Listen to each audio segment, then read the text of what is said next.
What's up, everybody? Welcome back to the show. I'm your host, Chris. Today we have very special guest, Logan Weaver. Now, Logan is another one of these people that's using AI, but I actually like this cause. This is good. He's using AI to help people with their investing and financial literacy and just looking at money differently. And I think that is probably one of the most under talked about or like overlooked ways that AI can be helping people right now. So I'm excited for this conversation myself to see what I can learn. So I think this would be good for a lot of startup founders as well. Logan, welcome to the show. Yeah, thanks so much for having me. I'm excited to be here. So with you being a personal accountant, you started off as a CPA.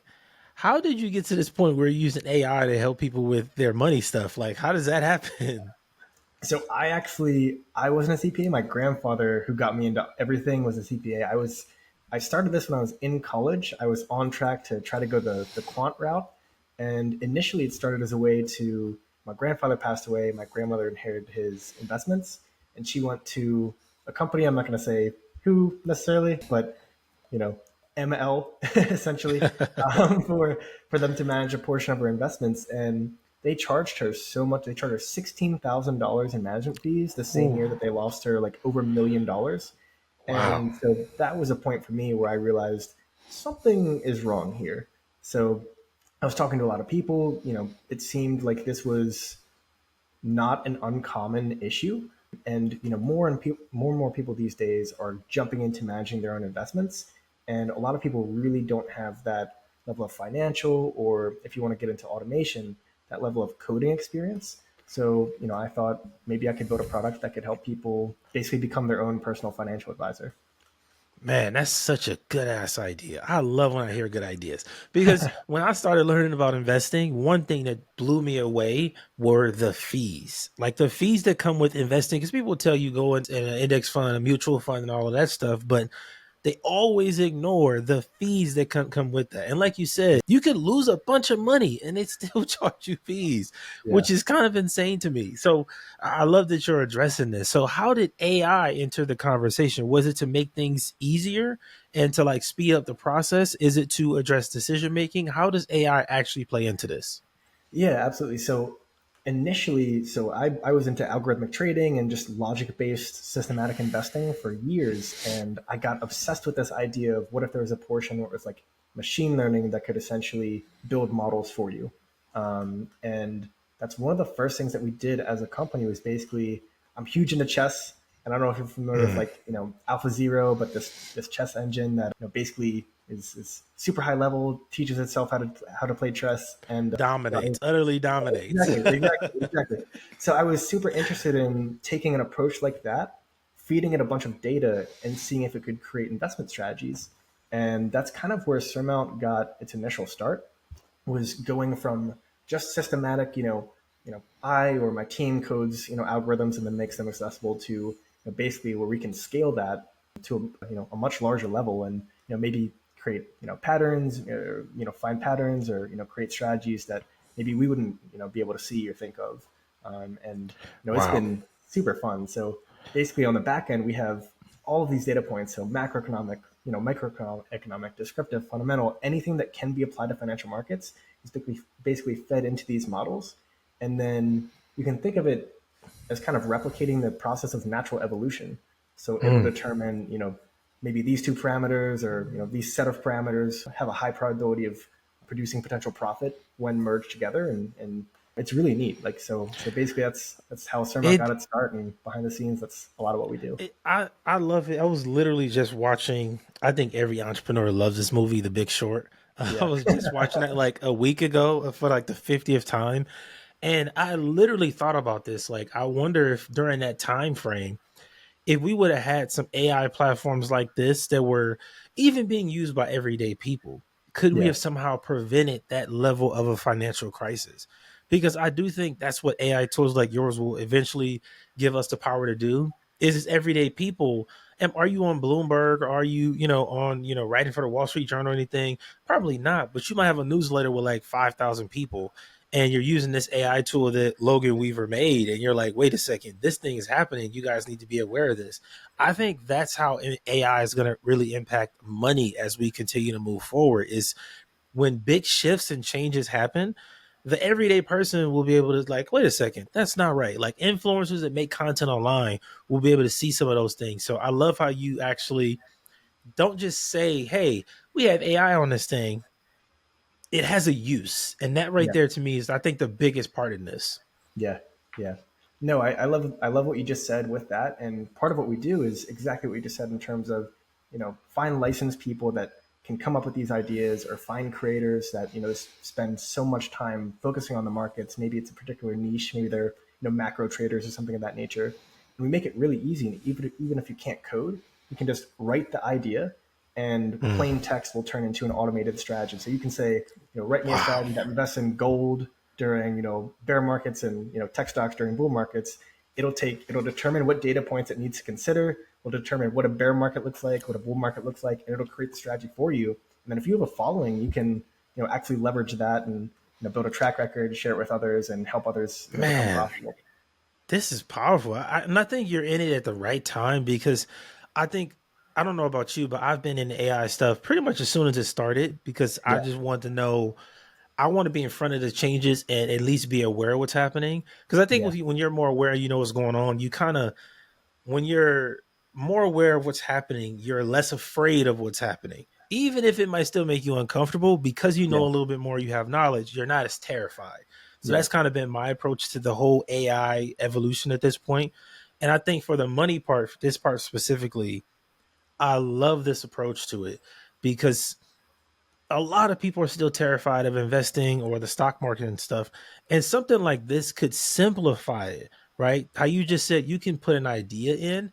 I think that's what a lot of people need to get into investing and trading and all of that stuff. Like it needs to be kind of dumbed down and simplified, and then a lot more people will be able to take advantage of it. yeah. No, exactly. I saw a statistic the other day. It's like over 90% of traders. It's some huge number that Man, end up underperforming the S&P if they're profitable at all. So, I agree with you completely. There's so many people. I think that's why you see so many people going towards like the Reddit craze and all these trading groups, and just trying to find, hoping that somebody else is doing the research for them, because it is. It's yeah. daunting. It's an intimidating. I mean, you're risking your money. So it's anytime you're doing that, it can be just an emotional burden, if nothing else. Yeah, I think it's really terrifying to a lot of people.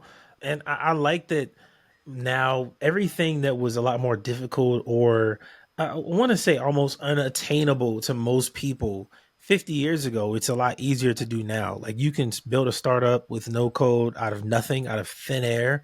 And now with AI, you can learn pretty much whatever you want to Yeah, within the scope of what you already know. It's kind of crazy how fast it's moving too. Since you started building this, how have you kind of like kept up with the new trends and what's happening just in AI space? Because every day I look up, it's something new. It's doing something better and faster. yeah. Yeah, so there's a huge, especially in the past couple of years, there's been a huge emphasis on, like, genetic algorithms, basically the text-based models. We do a little bit of that behind the scenes for, like, if you want to look at something that, copies politicians' trades, for example. I know that's a huge thing right now, or insider Yeah. trades. Like that's all 13F filings, so you need to be able to actually parse out the information that you want. But for the most part, we're actually heavy on the ML side, which I feel like has a little bit of a stigma around it. Like everybody is so interested in the genetic algorithms, and it seems like the machine learning aspect of things doesn't get enough hype, in my opinion. And especially when you're dealing with Really? yeah, I really think so. When you're dealing with numbers and financial markets, that's really what performs best. I think machine learning doesn't get the hype because again, I think it's one of those things where people don't know enough, so it just scares them. It kind of scares them off a bit. But I also think it might be one of those things that it might be like that forever, where we just have a small percentage of our population that's aware of it, and they make the things, they build the stuff, and then everybody else uses it and they take advantage of it, which I don't think is necessarily bad. Because if we Yeah, look at like real estate, there are certain people, certain families who have always been into commercial real estate or apartments and things like that. So I don't necessarily see that as a bad thing, but I do think now is like the perfect time for somebody who is trying to break into something new to kind of jump in 2 feet first into something like AI, specifically the money side of AI, because I think that part is just vastly ignored. Like I've done maybe 50 interviews this year, and half of them have been on some AI topic, Yeah. content creation, all of that stuff. I've only done like five on money AI stuff, right? Yeah. So I love what you're doing and how different this is, man. This is kind of fascinating. Thank you. Thank you. I really appreciate that. And I agree. I think the finance industry, for whatever reason, it's just been, I think, lagging behind in terms of that adoption for AI. But I mean, you see it now. I think last week, Morgan Stanley, or one of the huge companies, announced that they're building, a new AI tool. But for the most part, I've seen basically advisor-based tools. So it might, Yeah, be like a call transcript that can, feed into a CRM and message your clients or something like that, which is great. But I think one of the things that you just said, really making it more and more low barrier and intuitive to where anybody, you don't need to have, 10 years of experience in the financial domain, can jump in and really become more empowered from using a tool. man, I love that concept. This is one of those things where it's funny. I try to explain this kind of stuff to like family members or friends and stuff, and they always look at me like I have three heads. It's the Yeah. funniest thing because when I first started podcasting, I had the same attitude or energy towards me. And I get it. I understand nobody knows what's going on yet. But I just think you have to kind of jump into this now because the fortunes are going to be made. The foundations are set right now. And in 10 Yeah. years, people are going to be reaping massive benefits, like massively. Yeah. So with you building Surmount AI, I want to make sure I say the name and get that right. What's the ideal customer for you right now? Like who's the person that you want to have on this platform that you're really looking to really kind of change the game for you? Yeah, so I think we do best with people that don't want their parents' financial advisor. I think there's been a huge push towards like robo advisors, and like I was saying, there's more and more people investing now than ever, and there's not really any tool that can give them the ability to be hands-on and in the know of what's going on, but at the same time not making all the decisions themselves. I think right now the options are, go the robo advisor route, which is completely fine, but in my opinion, you basically go through that sign up process and you could get thrown into like I call them cookie cutter portfolios. You and I could Yeah. fill out the same KYC. We might do it two different ways and get very similar portfolios. Whereas I think what we're trying to do and stand out our own way is really make it to where you can have your own personal, basically quant fund and offer, hedge fund level quality at index fund level prices. So make it easy for anybody to jump in, create that personalization that, they can only get from a financial advisor, but without all the fees, without all the, you don't have to call anybody up Oh to get a man. quarterly report or anything of that nature. So really just that hands-on ability and ability to be in the know, but not necessarily do everything yourself. Not only would that obviously cut a lot of fees and save you a lot of money, I actually think that will save you a lot of time as well. Like Yeah. the time factor can't be ignored because sometimes there's something happening in the market and you want to take advantage of that. But if you got to go to this person and that person, all this stuff, it can become a pain. So I would like to think you'll save a lot of time as well. It sounds like you can move really fast on this thing. Yeah, yeah. I mean, exactly. If you think about just trading groups, for example, or anytime you see somebody posting on Reddit or anything, like there's nothing wrong with that. But the process has a lot of latency just inevitably. So if I'm somebody that's running a trading group, it's first I have to do something, then I have to, tell people about it, then they have to see it, then they have to do it. So by the time I do it and you do it, it's basically two different trades oftentimes. Yeah. So really just cutting that latency out, increasing the transparency, and putting people in control. And I want to go back to what you said about the investment strategy because I think that's interesting. Because for me, I think I would prefer to invest in things where I just know what's going on, right? Like Yeah, I don't want to be just pouring money into a bunch of different companies. I don't know what's going on. I'm not aware. I don't know the market. I want to at least have money in the industries that I'm aware of, yeah. right? That I have some kind of knowledge on. So if I only want to focus on like SaaS companies and more of the digital brands and things in the online space, how would I use Surmount AI to set up an investment strategy for that? Yeah, so if there's two ways. One, if it already exists, you just go in and you basically, put in whatever you're looking for, whether it's risk, whether it's, like you said, a specific industry, or you can actually go in and, like I was saying, you can just use natural language, say, I want to invest in the top 10, SaaS companies that XYZ, really whatever your goals are, put that in and it'll output something that you can actually use and input into your portfolio without having to go and create another account and manage that. So you can, if you have a Robinhood account, you just throw it in there. If you have, a Schwab account, you throw it in there. So we try to be really seamless in terms of integrating with things that you're already using and not add another, extra complex layer that you have to track, but make it easy to track everything that you already have going on. That was going to be one of my next questions is like, if I'm getting an investment strategy from here, how do I then take that action where I have my money? So Yeah. if it's already connected to Charles Schwab, Merrill Lynch, like you said, Robinhood, Vanguard, whatever it is, I can easily just put that formula in over there and take action. Again, I think this saves a lot of time too. That's really cool, actually. Yeah, yeah. Just it's like 3 clicks, and then basically we never take money out of the account. We just route API requests to your existing broker. So we partner with these brokers. We're an RAA on the back end, so we're able to send these order requests on your behalf. And basically, what that looks like is we just act as a bridge between your existing account and these automation strategies. Wow. Wow. See, I knew I was going to learn something when I looked up the platform. I knew it. I love learning stuff like this, especially now, man, because I just think we're at that day and age where anybody can get rich. It doesn't Yeah, matter where you are in the world. It just takes that advantage of, I think we've gone past like the information age, like everybody talked about, is just getting it out there. Now we're more of the like, I don't want to say action, but it's about having the right information. I think that's the trick now. Is like yeah. being able to eliminate all the extra books and courses, even degrees in college, and just focus on the right info. And that could be what you need to like take that next step. Let me ask you something else. I know you talk a lot about educational stuff when it comes to finances. Is helping somebody find their personal investment strategy something that you guys do as well? So that's something that we've gotten a lot of requests for. Right now, it's pretty self-serve, and we actually, as we speak, we're building out the recommendation aspect where it is a lot easier. To where within 2 minutes you can basically, sign up, create your account, and find a strategy or set of strategies that are a perfect fit for you. Oh man, I love that. This is good. This is really good. I like personally as a founder, I want to go to more of the startup side. I Yeah, think what's happened since AI has become popular is we see a lot of tools that have been out for 10 years.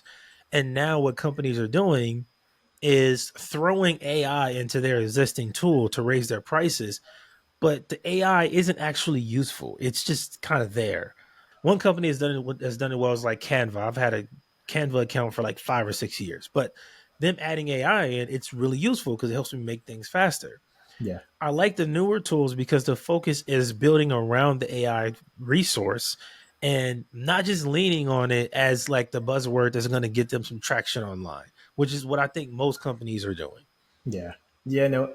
Firstly, I love Canva. I use it like every week, week in, week out. But I think that's a really good point. Like a lot of them just implement a chat bot or something, and Yeah, label that as like AI. And that's if it's solving a problem, then that's completely fine. But I think you raise a really good point that the companies that are really just going AI first to make the end client experience even better, even more seamless. Like I think those are over the next 5, 10 years really going to be the ones that are able to gain a lot of market share.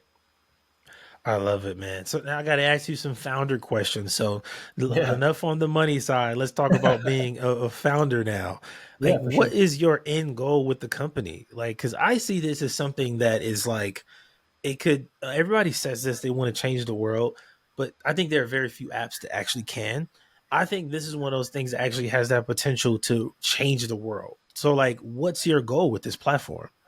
Yeah, so one of my big goals is to kind of, I think the financial industry as a whole is a little bit antiquated right now. Like we've been stuck in the same ways and the same Yeah. flows for, decades.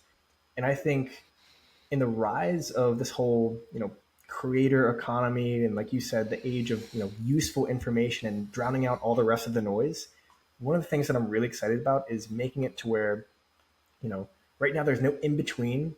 If you want to go work at on Wall Street at one of the big firms or anything of that nature, there's nothing in between that. So I think creating a lower barrier solution to where even if you aren't don't have 20 years of experience, you can create something that can actually provide value to people, build a track record, and earn money, secondary or even replacement income from doing that on Surmount. I think there's a really cool equilibrium point that exists there between the people that can create the strategies and want to share them, and the end people that just want to come on and use them. So that's one of the things that I'm really excited about. But ultimately, I want Surmount to be able to be the go-to place where you can automate any asset class into any account using any time frame and any data point. That's what gets me, really excited. Wow. I love that. I do think there's like a gap of like most people are here not Yeah, knowing any of the details about financial stuff and nothing about the stock market or anything. And then it's a few people that are kind of in the middle that like yeah, have information but don't take a lot of action and stuff. I would consider myself to be there. Like out of 100% of everything I could know, I'm at like 35, 40% ish, something like that. yeah, And then you got a smaller group that's at the top that knows all of it, that kind of runs the show. I yeah, do think if we could get more people from here to kind of that middle area that are just experienced, that are taking more action, that would literally change the economy like immediately, like overnight, in my yeah, opinion. Because yeah, if more people poured into the right companies, the right ways and stuff, it could just be. And again, like you say, even the making money part, like I don't even think people would think about it from that perspective of like, just having this knowledge is going to make you just more profitable as a person. Like you're yeah. just, it's the right info. So, man, this is a really different platform. Thank you, thank you. I really appreciate that. So, do you have a co-founder? Is it just you? Like, how big is the team right now? Yeah, so we're still a super small team. I founded this solo. I had basically a founding engineer for a while. He actually just went and started a job at Citadel. Oh So wow. yeah, so he's doing great, making a ton of money a year now. Kind of got out of the startup space, but we got the product rocking and rolling. We're going to market now, and we're basically a team of six, and we just work really hard. So we're basically everybody from the core team has been a quant or data scientist or has some sort of deep interest in the space. And then we just now kind of built out the small, like 3-person kind of semi marketing team. So we're excited. Like, this is the first time we're actually going out, and I say we've never been in stealth mode, but we're stepping out of quiet mode. We're starting to present Mm. ourselves, really trying to get in front of more people. We feel like we've learned a lot in alpha and beta, and now we really want to scale that and see how much value we can provide at scale. And that's how you ended up here on the podcast, man. This was good. This was a really good conversation. I'm excited for people to learn more about your platform. Thank you. People, you can check it out at Surmount AI. But Logan, anything else you want to shout out to the audience before we go? No, I don't think so. I mean, this was a lot of fun, so I appreciate you having me on the podcast. And like you said, just check out the product. And I'm always interested in hearing what you love, what you hate, especially if it's what you. I know it kind of sounds backwards, but if there's something that you think we can improve on, like, that's how we've gotten to this point, is thriving off of feedback and making sure that if it's not great, we cut it out. If it's good, we double down on it. Love that, man. That is so true. As a founder, you want that kind of negative feedback because it's going to help you get a lot better than just like, Yeah, hey, this is really good. That feels good. But like, exactly. if it sucks, tell me it sucks so I can improve it. Like, Exactly. Exactly. all right, guys, make sure you check out Logan's tool, Surmount AI. I have a link down in the show notes. Logan, thank you for being an amazing guest. Yeah. Thank you so much for having me.